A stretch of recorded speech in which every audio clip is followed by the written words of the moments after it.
तो आइए स्टूडेंट, एक बार फिर से स्वागत है आपका इस ज़बरदस्त क्लास में जिसमें हम पढ़ने वाले हैं स्टैटिक जीके। और स्टैटिक जीके का जो आज का हमारा टॉपिक है वो है राष्ट्रीय उद्यान, या फिर हम बोल सकते हैं वन्यजीव अभ्यारण्य, है ना। ये एक दूसरे से मिले रहते हैं ना, बहुत सारी चीज़ें होती हैं जिनको वाइल्ड लाइफ सेंचुरीज भी बोलते हैं। तो आज इन्हीं को लेकर आप लोगों के सामने हाजिर हुए हैं ताकि आपकी तैयारी और बेहतर की जा सके।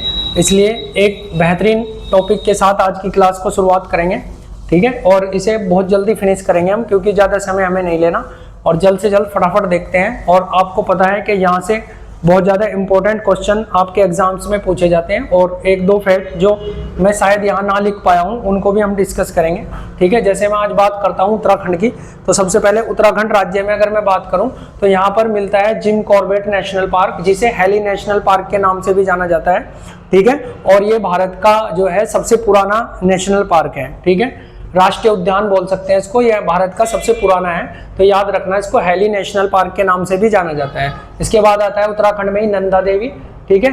तो जिम कॉर्बेट तो आपको रट लेना है, बिल्कुल दिमाग में रखना है। तो नंदा देवी, फिर राजाजी नेशनल पार्क, है ना। राजाजी नेशनल पार्क आपने देखा होगा जब आप देहरादून वगैरह ऋषिकेश जाते हैं तो उधर वो जो रास्ते में आता है वो आपका राजाजी नेशनल पार्क है।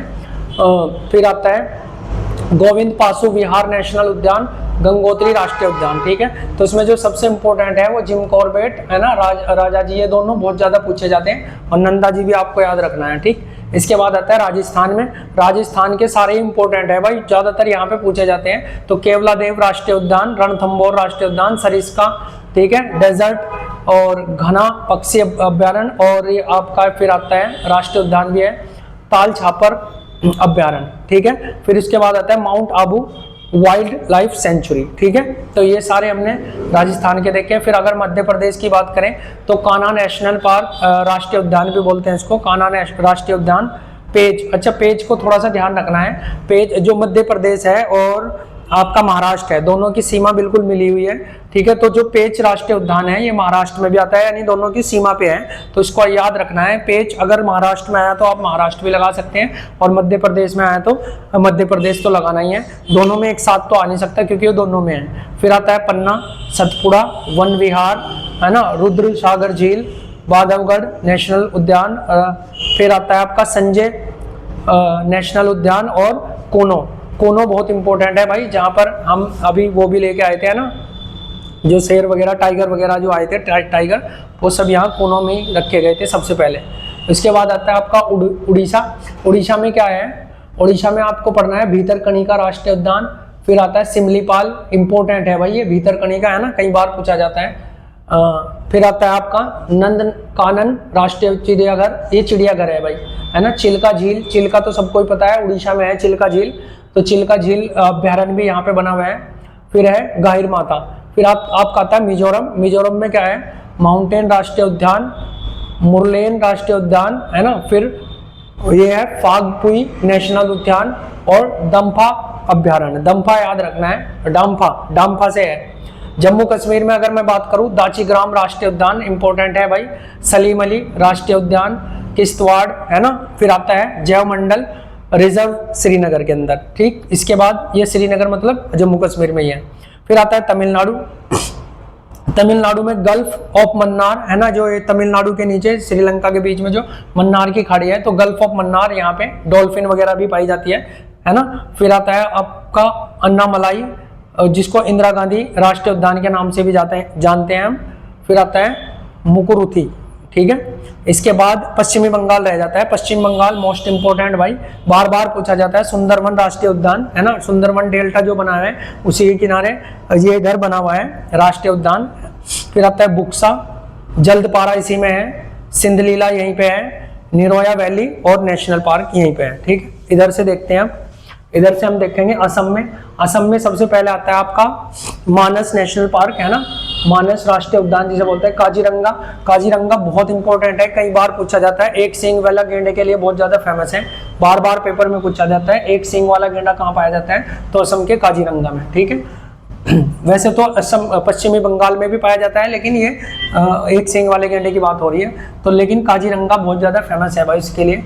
फिर नामेरी यहाँ से आता है, राजीव गांधी औरंग उद्यान भी यहीं से आता है, डिब्रूगढ़, है ना, डिब्रूगढ़ याद रखना, डिब्रूगढ़ शहर है, असम के अंदर, तो ये भी यहाँ पे पाया जाता है।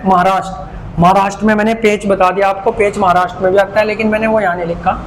चांदोली राष्ट्रीय उद्यान, गुगामल, नवागांव, तंसा, मेलघाट, ये सब ये मेलघाट राष्ट्रीय अभ्यारण्य है, ठीक है।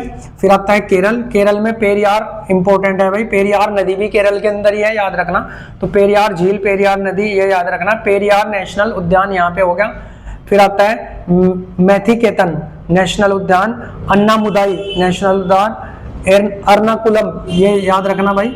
और फिर साइलेंट वैली इंपॉर्टेंट है, बार बार पूछा जाता है साइलेंट वैली कहाँ पाया जाता है, तो शांत घाटी जिसे बोलते हैं, शांत घाटी है ना, तो शांत घाटी यहाँ पे है। और अगर फूलों की घाटी पूछा जाए तो वो उत्तराखंड में है भाई, ठीक है, याद रखना है। शांत घाटी कहाँ, केरल में, और ये नेशनल पार्क भी है। और फूलों की घाटी कहाँ है, आपके उत्तराखंड में। चलो भाई, कर्नाटक में बांदीपुर राष्ट्रीय उद्यान, नागरहोल पाया जाता है। अंसी राष्ट्रीय उद्यान यहीं पे पाया जाता है। फिर आता है बनेघट्टा नेशनल पार्क, कुडुरमुखी यहाँ पे पाया जाएगा। फिर कुडुरमुखी है ना। फिर आता है आपका तुंगभद्र, यहीं पे है, तुंगभद्र नदी भी है यहाँ पे। फिर आता है बिहार में 2-3 इंपॉर्टेंट है, जैसे भगवान वाल्मीकि नेशनल उद्यान यहाँ पे पाया जाता है, इंपॉर्टेंट है। विक्रमशिला है ना, विक्रमशिला यहीं पे है भाई। फिर आता है आपका, और ये सेंचुरी है। चलो आप आ जाते हैं हम अंडमान निकोबार में। अंडमान निकोबार में सैंडल पीक इंपॉर्टेंट है राष्ट्रीय उद्यान। महात्मा गांधी मैरीन भी यहीं पे पाया जाता है।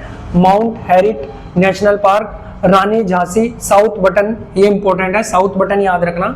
ये सब कहाँ पाए जाते हैं, अंडमान में। इसके बाद अगर मैं बात करूं तो इसके बाद हम कह सकते हैं छत्तीसगढ़ में कांगेर वैली राष्ट्रीय पार्क पाया जाता है। इंद्रावती पाया जाता है। गुरु घासीदास राष्ट्रीय उद्यान पाया जाता है। आंध्र प्रदेश में इंदिरा गांधी प्राणी विज्ञान यहीं पे पाया जाता है। और फिर नेलापट्टू पक्षी अभ्यारण्य, ये आंध्र प्रदेश में है। गुजरात में अगर मैं बात करूं तो ये है ब्लैक बक नेशनल पार्क है। फिर गिर राष्ट्रीय उद्यान बहुत इंपॉर्टेंट है, जो एशियाई शेरों के लिए बहुत ज्यादा फेमस है भाई, ठीक है। जो एशिया के अंदर, पूरी एशिया के अंदर अगर शेर कहीं पाए जाते हैं तो वो कहाँ पाए जाते हैं, गिर राष्ट्रीय उद्यान में, है ना, जो कि गुजरात के अंदर है, इंपॉर्टेंट है। फिर बसंता राष्ट्रीय उद्यान। फिर आता है झारखंड में हमें पढ़ना है बेतला राष्ट्रीय उद्यान, हजारीबाग राष्ट्रीय उद्यान, फिर आता है धीमा राष्ट्रीय उद्यान, और पलामू इंपॉर्टेंट है झारखंड का, याद रखना है। फिर हरियाणा में सुल्तानपुर है ना, सुल्तानपुर राष्ट्रीय उद्यान, ये याद रखना है। सिक्किम की अगर मैं बात करूं तो सिक्किम से बहुत इंपॉर्टेंट पूछा जाता है, अभी देखते हैं। पहले तो देख लो, खंगचेदजोंग पाया जाता है, यहाँ पे बायोस्फीयर है ये। और फिर आता है कंचनजंगा राष्ट्रीय उद्यान सिक्किम के अंदर है, बहुत इंपॉर्टेंट है भाई, बार बार पूछा जाता है कंचनजंगा। फिर आता है मणिपुर से भी बहुत इंपॉर्टेंट पूछा जाएगा, काबुल लामजो है ना, काबुल लामजाओ भी कहीं कहीं लिखा जाता है। काबुल लामजाओ कैसे याद रखना है, ये दुनिया का एकमात्र तैरता हुआ नेशनल पार्क है, ठीक है, दुनिया का एकमात्र तैरता हुआ नेशनल पार्क है ये, ठीक है भाई। तो इंपॉर्टेंट है, याद रखना इसको, जो मणिपुर के अंदर है। और इसमें ये किसके अंदर है, लोकटक झील के अंदर है। लोकटक झील बहुत ज्यादा फेमस है मणिपुर के अंदर। कई बार क्वेश्चन बन सकता है लोकटक झील कहाँ है, तो आप बता सकते हैं मणिपुर। सिरोही राष्ट्रीय उद्यान इंपॉर्टेंट है। लद्दाख में हेमिश नेशनल पार्क, याद रखना, जो हेमिश नेशनल पार्क है ये पूरे एशिया का सबसे बड़ा है, तो भारत का तो होगा ही भाई, तो पूरे एशिया का सबसे बड़ा ये है। सबसे पुराना कौन सा था भाई, जिम कॉर्बेट, ठीक है। तो इस तरीके से हमने आज अपनी इस बेहतरीन क्लास का समापन किया है, और उम्मीद है कि आप लोगों को ये क्लास अच्छी लग रही होगी, ठीक है। और सभी नोट्स आपको बनाने हैं, तो ठीक है भाई, थैंक यू फॉर वॉचिंग, मिलते हैं नेक्स्ट वीडियो में।